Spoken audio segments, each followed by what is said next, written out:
Glória a Deus. Boa noite, meus irmãos. A graça, a paz do Senhor seja com cada um de vocês. Amém? Hoje, Páscoa, né? Um domingo especial.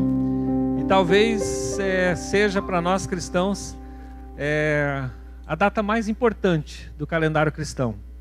O Natal é importante, mas é mais celebrado, né, do que a Páscoa. Mas talvez a Páscoa seja o mais importante. A palavra Páscoa, ela vem da palavra hebraica Pessah, que significa passagem. E quem instituiu a Páscoa foi Deus, ordenando para que Moisés pedisse para que o povo matasse um cordeiro e comesse esse cordeiro assado na noite em que eles saíram do Egito. Então essa palavra significa passagem. Eles passam, né, saem daquela situação de escravidão e agora eles se tornam livres e começam uma jornada nova, uma jornada em direção à Terra Prometida. A Páscoa, esse nome, esse título, a gente acabou herdando, né? Jesus, ele celebra a última Páscoa, antes da sua crucificação, e a primeira ceia, né? Mas nós lembramos que um dia também nós passamos da velha vida de pecado para a nova vida em Cristo Jesus. E começamos a nossa jornada, né? Eu acredito que todos nós estamos nessa caminhada agora, né? A nossa vida aqui ainda é um deserto, não chegamos na Terra Prometida, mas ela está logo ali, amém? E a cada dia somos provados, testados, mas nós somos vitoriosos, porque esperamos ansiosamente pela vinda do nosso Senhor Jesus, quando vamos herdar definitivamente a Terra Prometida que Ele preparou para nós, amém? O título, o tema para nós falarmos nessa noite é Ele está vivo. E a gente percebe isso por esse ambiente tão gostoso que a gente está participando, não é verdade?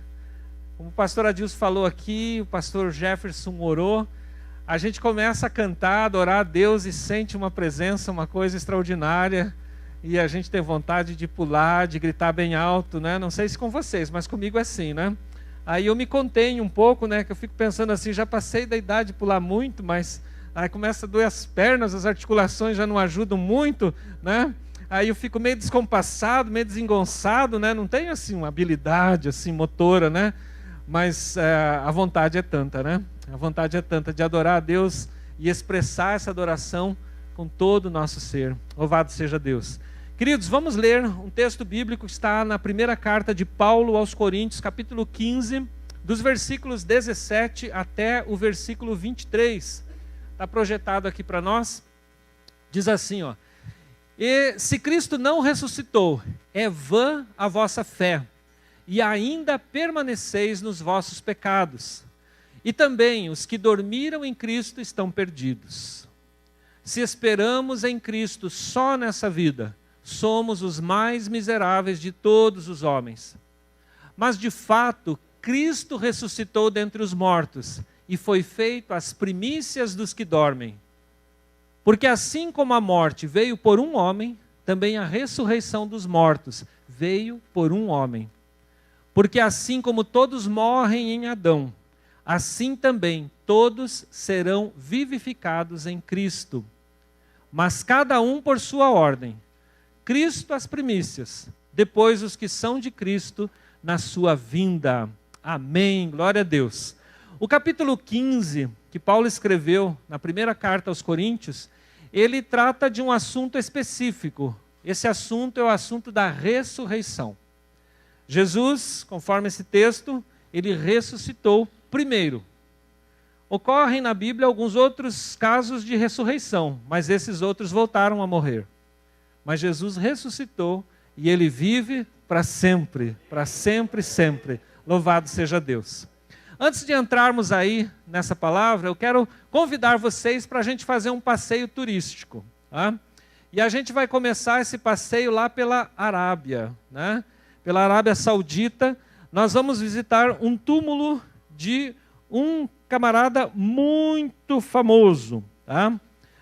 O nome desse túmulo, se o meu árabe estiver em dia, hoje vocês vão entender. É Al-Masjid Nabawi. Al-Masjid Nabawi. Nossa, até eu me surpreendi agora. Lá está sepultado o fundador do islamismo. nesse túmulo está sepultado Maomé. E muitos peregrinam para lá, para visitar o túmulo do profeta Maomé. Aproveitando que a gente já está naquela região lá, vamos agora dar um pulinho. Meu Deus, deixa eu achar aqui de volta. Meu celular está meio confuso, mas ele vai conseguir dar conta. Vamos para a pirâmide de Quéops, que está construída na cidade de Gizé, no Egito. Lá está sepultado um faraó Quéops da 4ª dinastia. As pirâmides, com toda aquela suntuosidade, nada mais eram que túmulos. Tá? Não sei se vocês gostam de visitar cemitério, né? Eu não gosto, mas quando eu vou, que vou ver um túmulo lá do meu pai, de alguns familiares, eu costumo andar por aquelas ruas do cemitério e fico vendo uns túmulos lá, né? Tem cada túmulo que é, melhor que a casa de muita gente, né? Imagina só uma pirâmide, um negócio monstruosamente grande, né? Servir de túmulo. Também tem o túmulo de Tutancâmon, que está localizado no Vale dos Reis, em Tebas, lá no Egito. O faraó Tutancâmon morreu aos 19 anos de idade, está sepultado lá. Se você curtiu já visitar o túmulo do Maomé, o túmulo desses dois importantes, famosos aí, agora você vai visitar um túmulo de um político também famoso, que é o túmulo do Lenin, na Praça Vermelha, lá em Moscou. O Lenin, ele está embalsamado lá, então você olha para ele e vê ele lá. E aí você pode dizer assim: oi Lenin, tudo legal e tal, né? Ele não vai responder nada para você, porque ele está simplesmente duro, em forma de pedra na cor de cera, né? Também tem o mausoléu do Mao Tse-tung, também outro líder político, né, na China. E também o Mao está lá, o Mao Tse-tung. Vamos falar o nome inteiro dele para não ficar soando ruim, né? Também um fundador de uma ideologia política, né, que hoje está crescendo muito aí no mundo todo. Ele está sepultado também na China, tá? E o corpo dele está embalsamado lá na praça de Tiananmen, em Pequim, na China. Para os românticos, vamos fazer uma viagem romântica agora, né? Mulheres casadas, cutuquem seus maridos e digam: eu quero ir lá visitar o Taj Mahal. Né? O Taj Mahal é conhecido como uma das 7 maravilhas do mundo moderno, de tão bonito e tão extraordinário que ele é. Todo construído em mármore branco. Gente, é esplêndido. Se você não foi, vá um dia, tire foto e mande para mim, porque eu quero conhecer, tá? O Taj Mahal, ele é o túmulo da esposa preferida do imperador mogol Shah Jahan. Tá? Ele construiu um túmulo para sua amada. Maridos, sigam esse exemplo, tá? Mas eu acho que aqui inverte a situação, né? Esposas, é vocês que sepultam os maridos primeiro, né? Porque a taxa de morbidade de marido é mais alta do que a taxa de morbidade de esposa, tá? E agora nós vamos para Londres e a gente vai visitar um templo protestante, que é a Abadia de Westminster. Na Abadia de Westminster estão sepultados 2 caras famosos que vocês estudaram um dia na escola. Isaac Newton está lá, esse mesmo. Você estudou muito sobre a questão da gravidade, né? Ele foi um cientista extraordinário, né? Que identificou e descobriu a gravidade. E lá também está sepultado outro cara famoso, que é o Charles Darwin, criador da teoria da evolução. Os dois estão sepultados na Abadia de Westminster, entre outros caras famosos que estão sepultados lá. Tá? Uma coisa em comum em todas essas sepulturas, grandes, bonitas, suntuosas, que valem milhares e milhões de dólares, né? Uma fortuna incalculável, o valor que isso tem, tanto histórico como também o valor econômico desses lugares. O que há em comum em todos esses lugares é que dentro dessas sepulturas estão ossos e restos mortais. Alguns embalsamados, mas não deixam de ser restos mortais, porque não há mais vida naquele corpo, é meramente um corpo. Tá? e outros apenas ossos e talvez só poeira de tanto tempo que já estão sepultados lá. Mas há uma sepultura muito famosa, visitada por milhares de cristãos no mundo todo, lá em Jerusalém, nos arredores de Jerusalém. E nessa sepultura, ela está aberta. As outras estão fechadas. Essa sepultura, você pode olhar lá dentro. E quiçá se você entrasse nelas e encontrasse o que aquelas mulheres encontraram na madrugada do domingo de Páscoa. Ele não está aqui. Ele está vivo. Amém? Glória a Deus. O nosso Jesus não precisa de um palácio feito de mármore branco. O nosso Jesus não precisa de uma pilha de pedras, de toneladas, como uma pirâmide. O nosso Jesus simplesmente passou pela sepultura, mas lá ele não ficou. Ele está vivo e vive para sempre. Louvado seja o nome do Senhor. Queridos, e dentro desse assunto, eu quero conversar com vocês sobre a ressurreição. Somente aquele que venceu a morte, ou seja, somente aquele que ressuscitou eternamente, ele tem poder para dar a vida. Anote isso em algum lugar no seu coração, na sua mente. Somente aquele que venceu a morte tem poder para dar vida. Todos esses outros líderes, sejam religiosos, sejam líderes políticos, sejam líderes na área das ciências, todos esses líderes não têm poder algum sobre a vida nem sobre a morte. A morte os derrotou, a morte os encerrou, a morte os aprisionou. Mas há um, que é Jesus. Esse venceu a morte e está vivo e reina para sempre. Esse sim tem poder para dar vida e vida abundante. Louvado seja o nome do Senhor. E eu quero convidar vocês para que a gente dê uma volta, um passeio agora em 5 itens que sustentam a nossa fé na ressurreição de Cristo. O primeiro deles são as provas que Cristo verdadeiramente ressuscitou. E dentro disso, a primeira coisa que nós identificamos são os relatos bíblicos. Vocês encontram relatos na Bíblia, tanto no Velho Testamento quanto no Novo, de pessoas que ressuscitaram. Mas como eu falei agora há pouco, essas pessoas ressuscitaram e voltaram a morrer. Até mesmo um amigo de Jesus, vocês lembram do amigo de Jesus chamado Lázaro? Lázaro esteve morto por 4 dias. E segundo as pessoas que o sepultaram, disseram assim: Senhor, ele já cheira mal. E Jesus diz: removam a pedra. Ou seja, houve ali uma ação mecânica por parte das pessoas que estavam ali ao redor. E Lázaro sai da sepultura, vivo. Mas esse mesmo Lázaro, o amigo de Jesus, voltou a morrer. E ele está sepultado, aguardando a volta do Senhor Jesus para ressuscitar para sempre. Mas por enquanto, ele está sepultado. Agora, Jesus, ele ressuscitou para sempre. Conforme o texto que Paulo escreveu aos Coríntios, ele é a primícia, ele é o primeiro a ressuscitar, o primeiro a vencer a morte. E agora ele abriu esse novo e vivo caminho. O pastor Jefferson aqui na intercessão, ele orou sobre isso. Esse caminho foi aberto.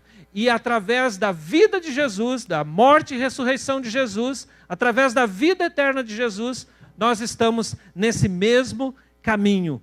E dentro, em breve, nós também ressuscitaremos para sempre.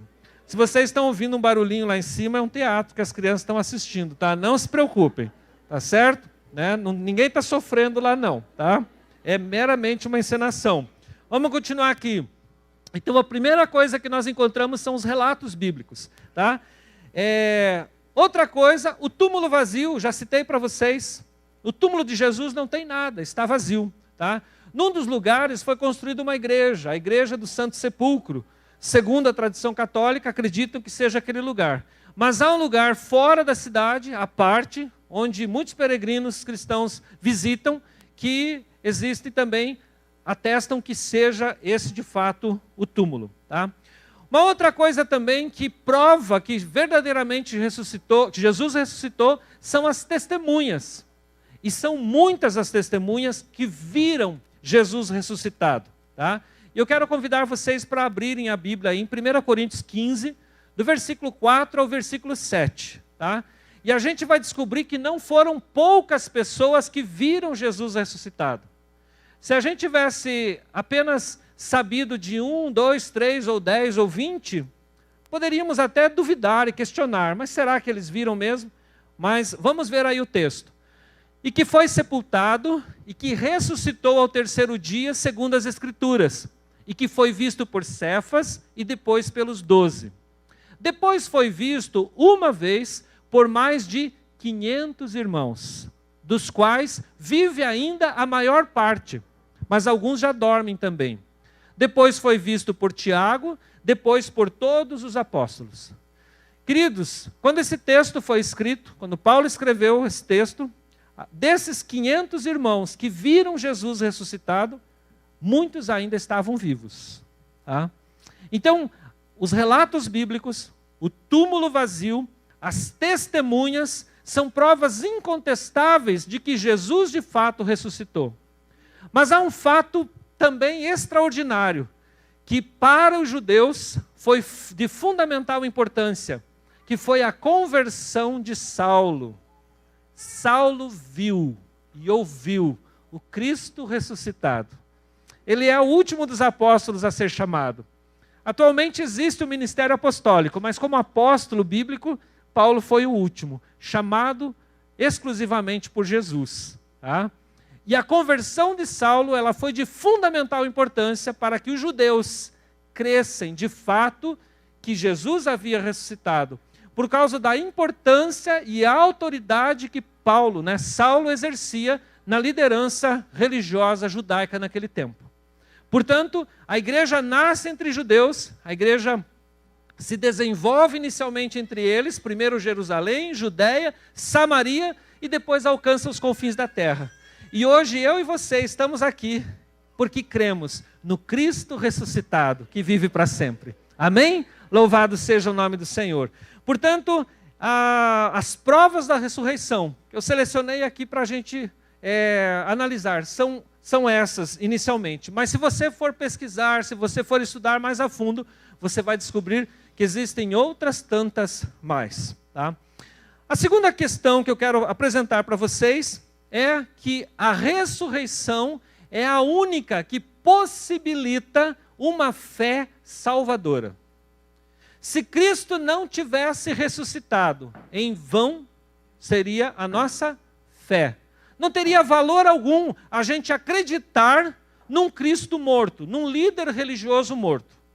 Muita gente acredita em Jesus, mas acredita no Jesus histórico, aquele Jesus que nasce em Belém de Judá, filho da Virgem Maria e do carpinteiro José. Muita gente conhece esse Jesus histórico, tá? Simplesmente esse Jesus histórico. Outros têm Jesus como o mestre, como aquele que apresentou no Sermão do Monte princípios de vida, de uma vida mais elevada, de uma vida mais altruísta, ou seja, princípios morais de vida. Amar o próximo, fazer o bem, né, mesmo recebendo o mal em troca, coisas desse tipo. Muita gente vive esse Cristo histórico, tem fé nesse Jesus histórico, outros têm fé nesse Jesus filosófico. Mas, queridos, a fé que salva de fato e de verdade é a fé que crê incontestavelmente que Cristo ressuscitou dos mortos e está vivo e reina para sempre. Essa é a fé salvadora. Por isso que há muitos cristãos que eles não são lá tão excelentes, né, no quesito de moralidade, né? Porque todos nós erramos, pecamos, uns mais, outros menos, mas procurando acertar sempre. Contudo, são salvos porque acreditam piamente que Jesus ressuscitou dos mortos e em breve virá buscar a sua igreja. Esses cristãos, se eu estiver incluído entre eles, ou se você, procure, vigie, se conserte a cada dia. Mas saiba de uma coisa, você está salvo por Cristo Jesus. Porque você não crê num princípio religioso, você não crê numa estratégia pura e simples e filosófica de fé, mas você crê na espiritualidade da ressurreição de Jesus Cristo, o nosso Senhor. Louvado seja Deus. Quero convidar vocês para abrirem a Bíblia em Romanos, capítulo 6, versículo 9, que diz assim: sabendo que tendo sido Cristo ressuscitado dentre os mortos, já não morre, a morte não tem domínio sobre ele. Jesus está vivo, louvado seja o nome do Senhor. E como ele se manifesta? Através das nossas vidas. Tá? Quando nós participamos da ceia do Senhor, nós fazemos o ato em memória da morte dele. Mas é interessante que ao celebrarmos a ceia e termos esse ato memorial, nós estamos também ao mesmo tempo anunciando a morte do Senhor Jesus até que ele venha. Só pode vir quem está vivo. Se ele estivesse morto, ele não poderia voltar de jeito nenhum. Portanto, queridos, a ceia do Senhor nos traz essa memória, essa recordação. Ele morreu, mas ele ressuscitou. E porque ele ressuscitou, em breve ele virá para nos levar, para que onde ele está, nós estejamos também. Amém? Louvado seja Deus. O terceiro item que eu quero trazer para os irmãos é o seguinte: a esperança na ressurreição de Jesus, ela deve ser transcendente para as nossas vidas. O que isso significa? No verso 19, 18, 19, 1 Coríntios 15, 19, vê lá para nós, Débora. Se esperamos em Cristo só nessa vida, somos os mais miseráveis de todos os homens. Aqui nós temos também mais uma verdade profunda a ser entendida e vivida. Queridos, muita gente tem um relacionamento com Deus de troca, um relacionamento com Deus comercial. Ou seja, eu faço algo para Ele, para que Ele me abençoe, para que Ele me devolva algo em troca. Em nenhum lugar na Bíblia nós encontramos isso como verdade, certo?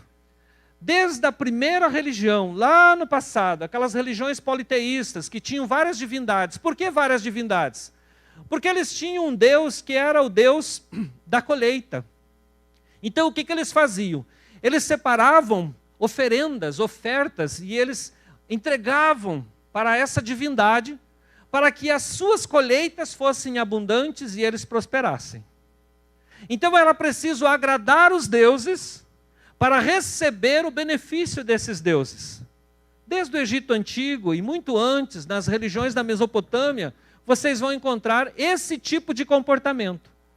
Então a fé do ser humano, numa divindade, num ser superior, leva o ser humano a isso.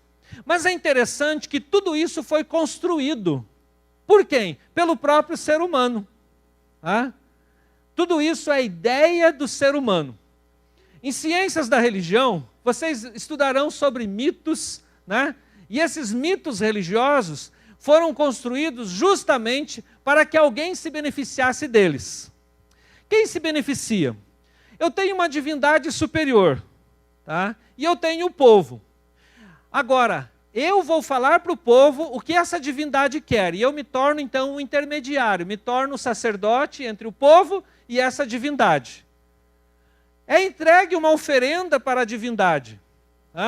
Vamos imaginar que uma família separou um boi maravilhoso e ela vai entregar para essa divindade, porque ela quer ser abençoada, quer que o seu gado, né, ele multiplique e os seus recursos prosperem. Quem é que recebe? A divindade está bem longe, né? Às vezes é um pedaço de pedra esculpida em algum lugar. Quem recebe é o sacerdote. E aí nós vemos e entendemos o seguinte: o sacerdote é ele quem fica com a oferenda. E dessa forma, ele diz para o povo: o Deus que você crê aceitou, ou o Deus que você crê não aceitou. Algumas pessoas ainda têm esse tipo de comportamento, e ele está aqui, impregnado dentro de nós. Queridos, o apóstolo Paulo escreveu na sua epístola a Timóteo que existe um só mediador entre Deus e os homens, e esse mediador é Jesus Cristo. Aos Hebreus, o escritor aos Hebreus escreveu o seguinte: porque nós temos acesso a presença do Pai. Cada um de nós é um sacerdote em Cristo Jesus. Jesus, ele é o sacerdote, mas ele também é o sacrifício. Ou seja, nós temos acesso direto à presença do Pai. Não existe mais intermediário. Você não precisa pagar pedágio para ir para o céu.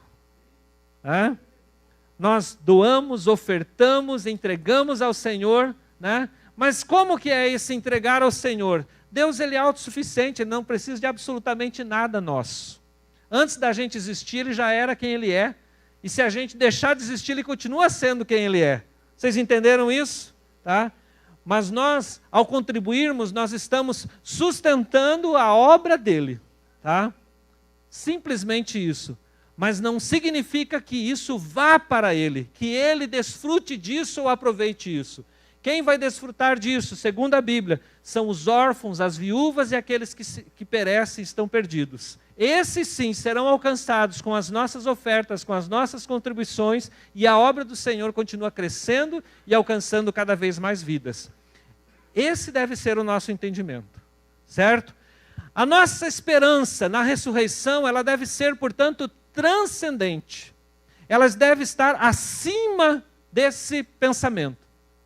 O que isso significa? Se nós esperarmos em Deus apenas para as coisas dessa vida, seremos as pessoas mais miseráveis. Queridos, você pode ter saúde ou não. Você pode ter recursos, dinheiro ou não. Mas Deus sempre será o teu Salvador. Amém? É importante que você pense dessa maneira. Senhor, o Senhor tem poder para curar? Tem sim. Se o Senhor quiser, Ele pode curar? Pode sim. Ele quer curar? Quer sim. Mas muitas das vezes, uma situação que nós estamos enfrentando, Ele mesmo está permitindo para que nós sejamos moldados de acordo com o caráter de Jesus. Você já parou para entender isso? O nome de Jesus não é um nome mágico, que você simplesmente diz em nome de Jesus e a coisa acontece. Não é assim. Alguns tentaram até expulsar demônios usando o nome de Jesus, e olha, esses demônios bateram neles. E eles correram nus, né? Bateram e tirou a roupa deles e eles vazaram. Passaram a maior da vergonha. Por quê? Porque eles quiseram usar o nome de Jesus como se fosse um nome mágico.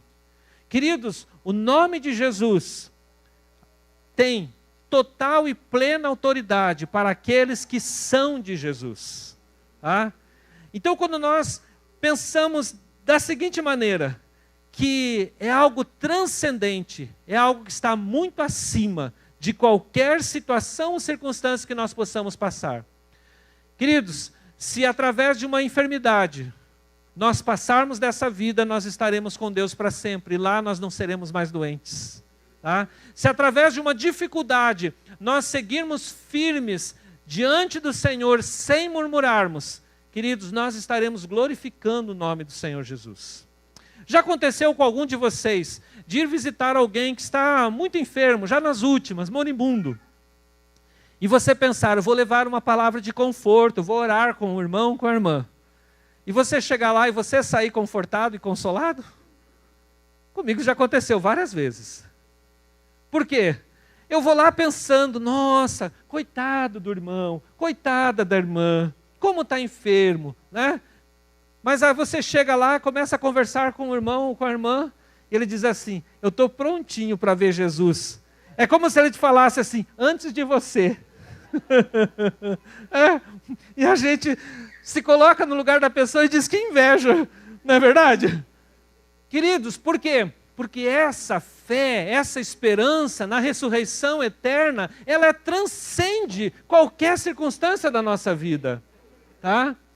Portanto, que essas sejam as nossas palavras e que essa seja a nossa expectativa, que a gente deseje realmente viver a fé no Cristo ressuscitado e glorificado. Louvado seja o nome do Senhor. Ainda, queridos, através da morte e da ressurreição de Jesus, a morte, ela é vencida. Conforme o texto bíblico que a gente leu, o DNA da morte foi transmitido de Adão até chegar aos nossos dias. Tá? Eu não consigo voltar na genealogia até chegar em Adão. Tá? Eu consigo chegar no máximo no meu bisavô. Tá? Meu pai Pedro, meu avô Paulo, meu bisavô José e o meu tataravô não sei mais. Você sabe o nome do seu tataravô? Vocês estão vendo como é curtinho? Né? Isso significa o quê? Que é muito pouco, né? A gente tem de memória e a gente alcança muito pouco para trás. E agora para frente. Queridos, o meu bisneto não vai saber quem eu sou. Isso dói meu coração. Não é verdade? O pastor Adilson está antes que eu, né? Porque ele já vai ser vô, né? A Débora, daqui um tempo, ela vai casar. Em nome de Jesus, né, Débora? Amém? E ela vai dar netos para mim. Os meus bisnetos, quem sabe eu alcance, mas os meus tataranetos eu não vou saber. E eles não vão saber que o vovô era eu, né? Queridos, é muito rápido isso. Mas o DNA, ele é transmitido. O meu pai, ele era pecador. O meu avô era um pecador. O meu bisavô era um pecador. E se eu for voltando, eu vou encontrar só pecadores. Aí quem eu produzi? Pecadores também. Por que Jesus, ele tem poder e ele triunfou sobre o pecado e sobre a morte? Justamente porque ele não nasceu de semente humana. O DNA que Jesus recebeu, ao ser concebido no ventre da Virgem Maria, é o DNA de Deus.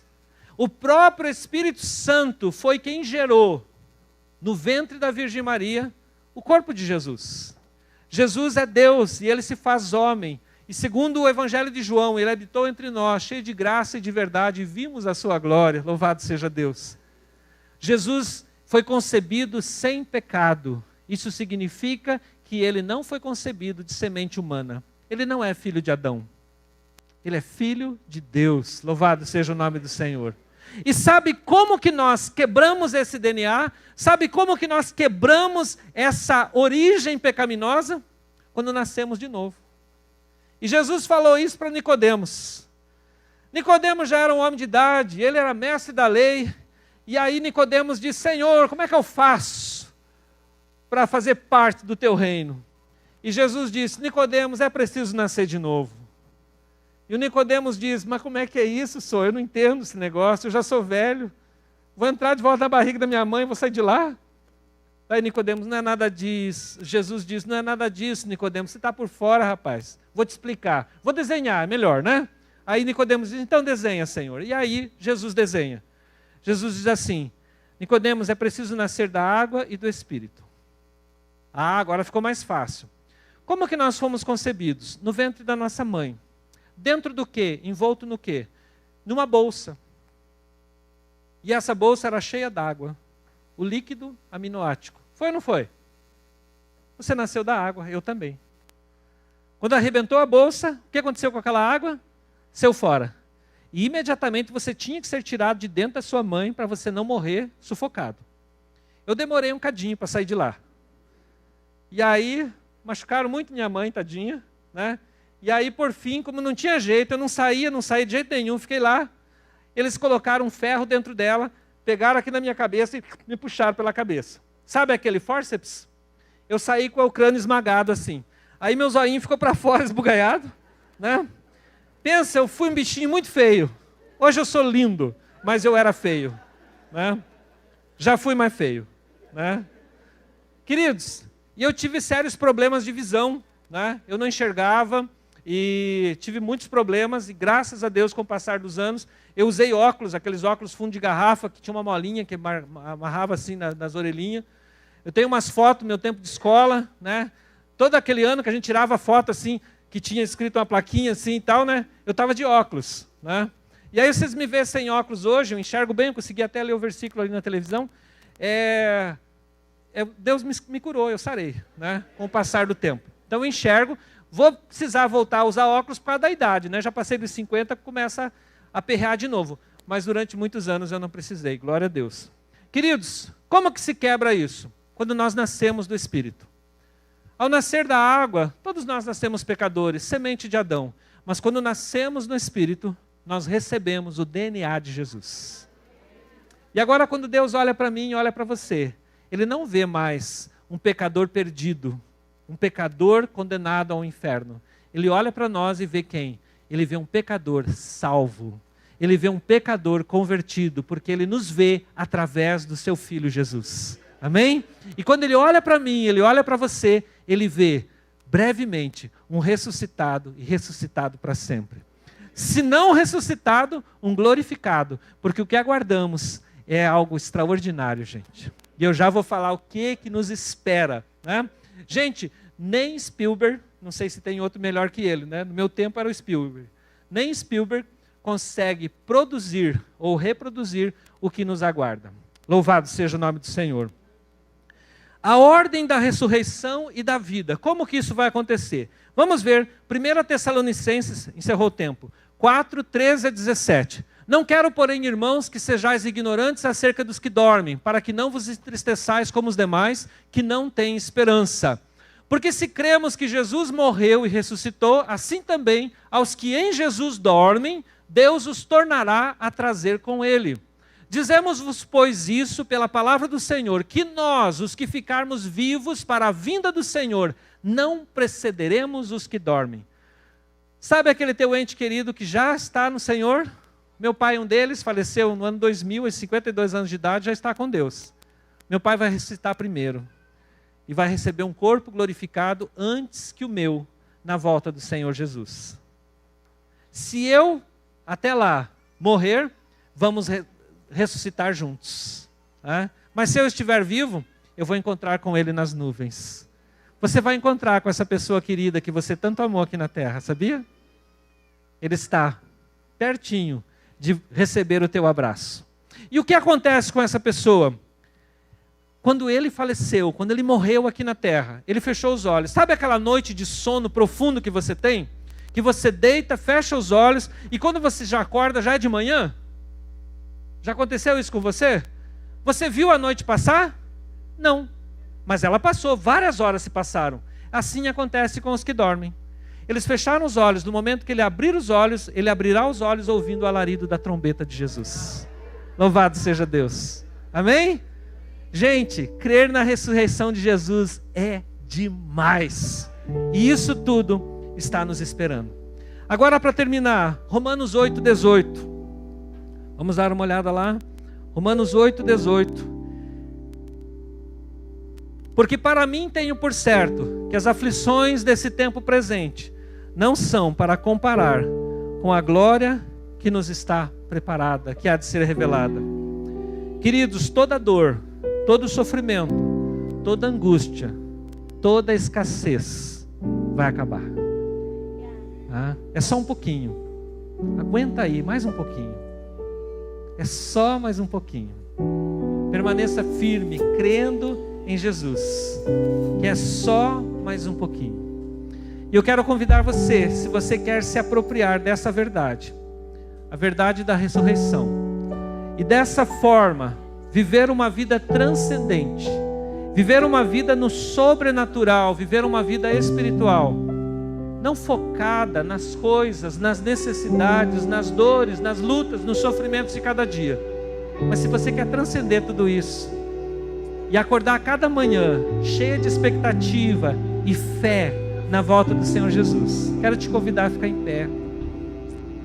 E quero convidar você que quer receber do Espírito Santo nessa noite a revelação dessa verdade no seu coração. O que eu trouxe para você foram as palavras que eu acredito que entrou aí na sua mente. Mas sabe quem pode colocar essas palavras no coração? É só o Espírito Santo. E eu quero te convidar, vem aqui à frente, dá um passo. Os intercessores estão aqui, eles vão orar por você e vão dizer na oração: Senhor Jesus, essa palavra agora, ela vai da mente para o coração e ela vai fazer diferença e mudança na vida desse irmão, na vida dessa irmã. Venha em nome de Jesus. Diga: Senhor, eu quero transcender, eu quero viver essa expectativa a cada dia. Eu quero, Senhor, viver, ó Deus, essa fé na ressurreição de Jesus, essa fé salvadora, essa fé transformadora. Venha em nome de Jesus, venha. O Senhor Jesus está aqui nessa noite e Ele tem algo extraordinário para fazer Louvado seja o nome do Senhor. Enquanto nós cantamos, vem à frente, em nome de Jesus. Dá um passo à frente, se você está aqui na frente. Dá um passo, se você está atrás, vem à frente. O Senhor Jesus está aqui. E Ele falou ao seu coração nesta noite. Porque Ele vive e Ele reina para sempre. E Ele está vivo e Ele vive para sempre. Louvado seja o nome do Senhor Jesus. Aleluia. Glória a Deus. O Salvador, seu corpo lá na cruz, seu sangue derramou, o peso do pecado Ele levou. Glória ao teu nome, Senhor. Bendito é o teu nome, Jesus. Tu és o nosso Senhor, tu és o nosso Salvador, Pai. O Senhor ressuscitou dentre os mortos e o Senhor vive e reina para sempre, Pai. E em breve, Senhor, muito em breve, o Senhor virá nos buscar para que onde o Senhor está, nós estejamos também, Pai. Bendito é o teu nome, Jesus. Bendito